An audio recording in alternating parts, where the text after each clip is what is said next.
अध्यक्ष महोदय, मैं आपके माध्यम से रक्षा मंत्री जी से यह प्रश्न पूछना चाहती हूँ कि आप कहते हैं कि तुम्हारी सरकार में आतंकवाद कम हुआ है, देश की सुरक्षा व्यवस्था मजबूत हुई है, फिर ये इतनी बड़ी आतंकवादी गतिविधियां क्यों हो रही हैं?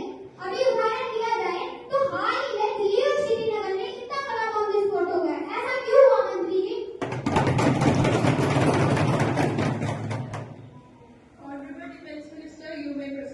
माननीय अध्यक्ष महोदय जी, मैं आपके माध्यम से विपक्ष के नेता को इस प्रश्न का उत्तर देना चाहूंगी।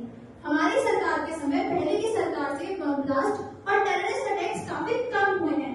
आपने जो दिल्ली और श्रीनगर का उदाहरण उठाया, तो मैं आपको क्लैरिफाई कर दूं, दिल्ली और श्रीनगर में कोई भी टेररिस्ट कनेक्शन नहीं है। हमने हाल ही में 2900 किलोग्राम ऑफ एक्सप्लोजिव्स फरीदाबाद से बरामद किया था, जो जांच के लिए नवाबाद पुलिस स्टेशन भेजा गया और वह जांच के समय ब्लास्ट हो जाता है। आपने जो दिल्ली की सुरक्षा के बारे में बोला, तो मैं आपको स्पष्ट कर दूं कि दिल्ली में जो हादसा हुआ उसे भुलाया नहीं जा सकता, लेकिन ये भी डिनाई नहीं कर सकता कि हमारी फोर्सेस, इंटेलिजेंस और पुलिस वहां तैनात थी और अपना काम कर रही थी। इसका सबूत आप वेस्ट बंगाल में जाके देख सकते हैं, जहाँ हमने 15 किलो आरडीएक्स बरामद की है, और गुजरात में एक जानलेवा अटैक जिसमें पानी में पॉइजन मिलाने के प्रयास किया जा रहा था, उसे भी हमारी इंटेलिजेंस ने रोका।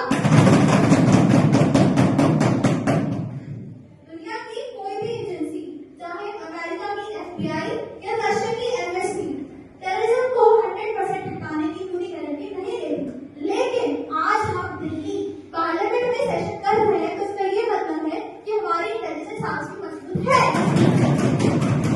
माननीय मंत्री जी, तो आप ये कहना चाहते हैं कि जो श्रीनगर में हुआ वह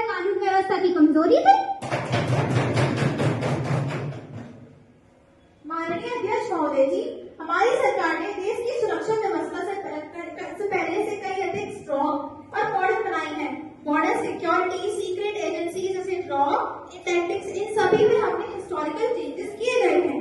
जहां तक हाल दिल्ली और श्रीनगर की घटनाओं का सवाल है, यह सच है कि ये घटनाएं अनफॉर्चुनेट हैं, लेकिन एक इंसिडेंट से पूरे सिस्टम को फेलियर बोल देना ये भी गलत है। मैं इस सदन के नागरिकों को आश्वासन करती हूँ कि दोषियों की पहचान हो चुकी है। नेशनल इन्वेस्टिगेशन एजेंसी के द्वारा जांच तेजी से जारी है और हम कल्प्रिट्स अगेंस्ट स्ट्रिक्ट से स्ट्रिक्ट एक्शन भी लेंगे। हमारी सरकार ना आतंकवाद के पहले झुकी थी और ना अब झुकेगी। Our government has zero tolerance policy against terrorism.